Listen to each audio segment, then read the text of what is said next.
Kami akan memaparkan materi mengenai asupan makanan atlet atau penyelenggaraan makanan pada atlet. Kami dari kelompok 3 berjumlah 7 anggota kelompok. Kita masuk pada prinsip-prinsip penyelenggaraan makanan atlet. Prinsip penyelenggaraan makanan atlet harus mempertimbangkan kebutuhan energi yang lebih tinggi, timing konsumsi yang tepat, dan kualitas nutrisi yang sesuai dengan karakteristik cabang olahraga masing-masing. Terdapat beberapa prinsip penyelenggaraan makanan atlet. Yang pertama, pemenuhan nutrisi atlet. Kebutuhan nutrisi atlet harus dipenuhi secara utuh dan sesuai dengan karakteristik masing-masing atlet serta cabang olahraga yang dijalani. Kemudian yang kedua, penyusunan menu.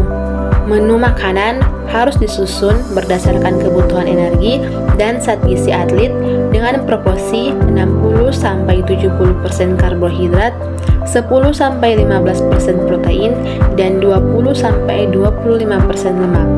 Yang ketiga, individualisasi. Kebutuhan energi setiap atlet berbeda tergantung usia, jenis kelamin, berat badan, kondisi lingkungan, serta cabang olahraga. Yang keempat, pengelolaan gizi, di mana pengelolaan harus melibatkan koordinasi antara pelatih, ahli gizi, manajemen sekolah, penyediaan makanan, dan dinas pendidikan atau olahraga.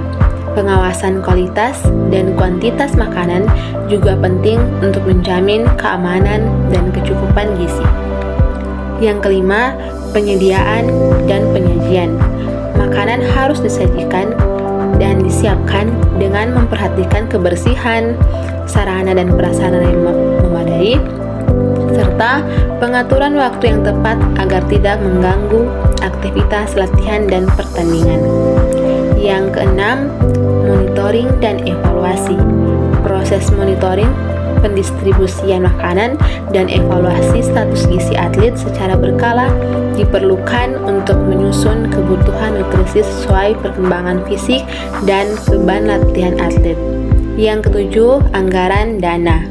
Pemenuhan kebutuhan nutrisi memerlukan anggaran yang memadai dan pengelolaan dana yang transparan dan efisien.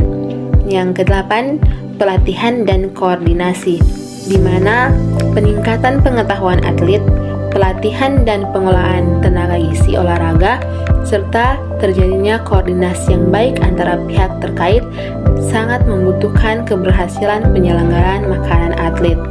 Yang terakhir, kondisi ideal, di mana pengelolaan nutrisi yang ideal melibatkan ahli gizi bersertifikat, koordinasi aktif antara semua pemangku kepentingan, dan sistem pengelolaan yang terstruktur untuk mendukung prestasi atlet secara optimal.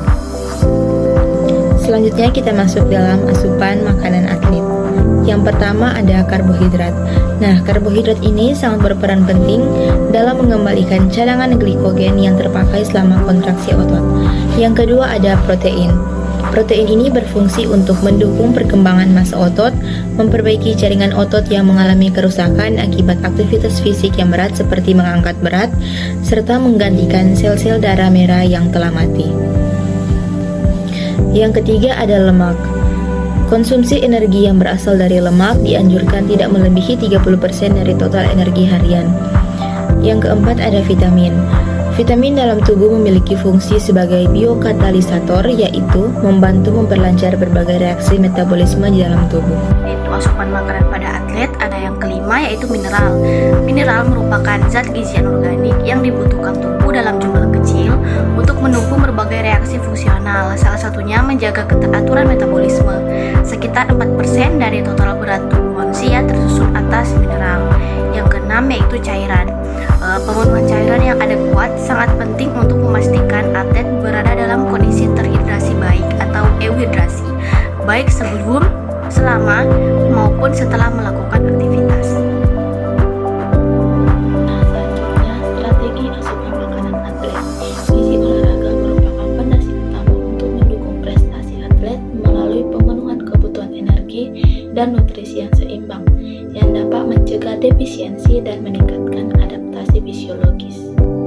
Adapun beberapa strategi asupan makanan atlet, yang pertama, peran zat gizi utama dalam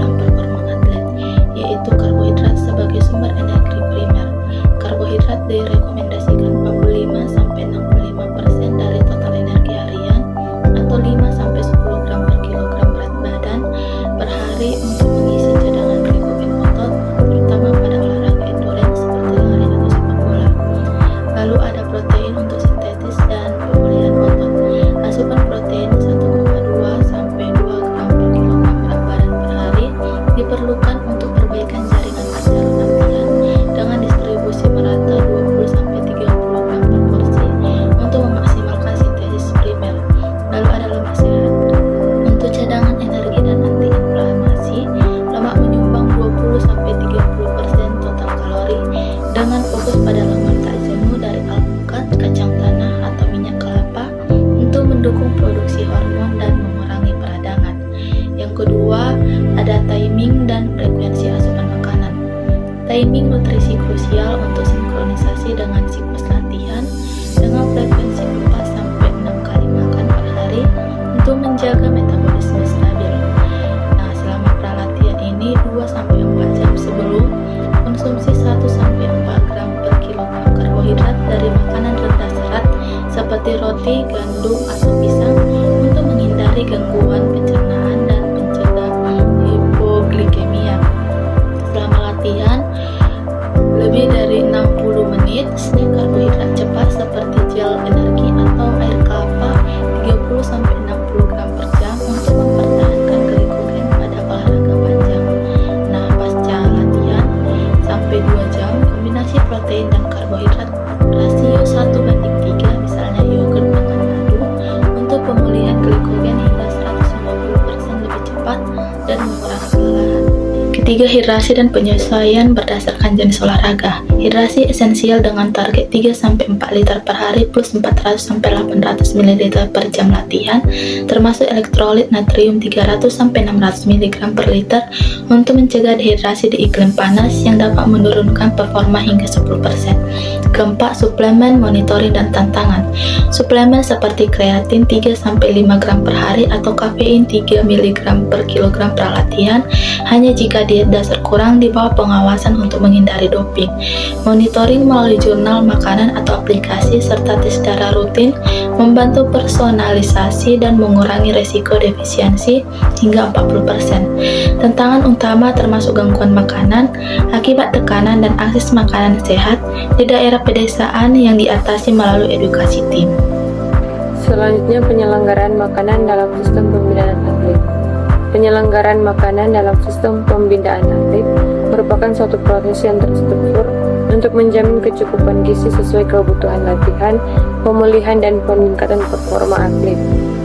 Penyelenggaraan makanan tidak hanya sebatas penyediaan makanan, tapi mencakup perencanaan menu, pemilihan bahan pangan, pengolahan, penyajian, hingga evaluasi konsumsi gizi atlet. Dan terakhir yaitu ada kesimpulan, penyelenggaraan makanan pada atlet merupakan aspek penting yang berpengaruh langsung terhadap performa, pemulihan, dan pencapaian prestasi olahraga. Kebutuhan gizi atlet berbeda dengan individu non-atlet karena aktivitas fisik yang lebih intensif, sehingga asupan karbohidrat, protein, lemak, vitamin, mineral, dan cairan harus disesuaikan dengan cabang olahraga, intensitas latihan, serta fase kompetisi. Prinsip utama penyelenggaraan makanan mencakup perencanaan menu, pengolahan penyajian yang higienis, monitoring status gizi, hingga evaluasi kebutuhan energi secara berkala. Dengan pengolahan gizi yang tepat, atlet dapat meningkatkan daya tahan, mempercepat pemulihan, serta mencegah